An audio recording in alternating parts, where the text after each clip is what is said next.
Chances are, if you're into flash gaming, you've no doubt played a tower defense game or two. There are literally thousands of them available on the internet, but they're all very much of a muchness.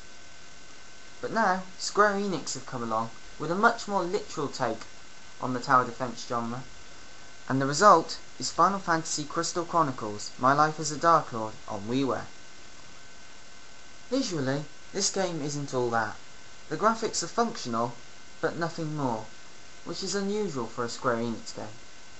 The sound effects in this game are also a little flat, although the background themes are quite catchy, and hearing the Scrappy-Doo theme every time you go into the battle is just plain brilliant. Being a typical Square Enix game, this also has a big plot involved, with fathers and daughters and bandits and heroes and crystals, and to be quite honest, I kind of got bored of it after chapter 2. This may have had something to do with the fact that every time there's dialogue you have to look at Mira, the Darklord of the game, who is quite simply the ugliest video game lead I've ever seen. So, to the actual gameplay. In each level you have to spend negative points to build floors and summon monsters to populate them. Adventurers will attack in waves of 1, 2 or 3, with their aim being to get to the top of your tower and destroy the crystal. You have to try and kill them all before they manage it. Different floors, monsters and adventurers have different attributes, types and speeds, so being adaptable is one of the keys to winning. In between levels you can spend karma to either allow your tower to have more floors or to power up your monsters.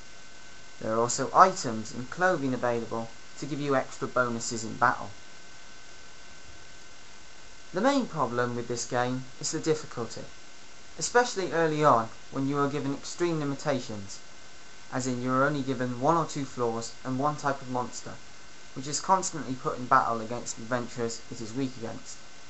It's necessary at this very early stage to grind for karma just so you can power up your monsters, and that's a theme that continues throughout the game, although admittedly from chapter 2 onwards you are given a bit more of a selection and the game becomes a bit fairer.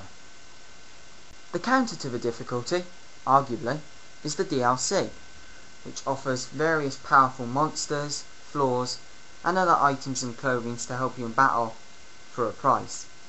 This does bring about the argument of whether the game is deliberately difficult to try and boost DLC sales, although I personally quite enjoyed the challenge. The DLC also offers a few extra missions and campaigns for you to play in. But overall, at 1000 Nintendo points, this game is good value for money. It's hard, but offers a rewarding experience for when you win.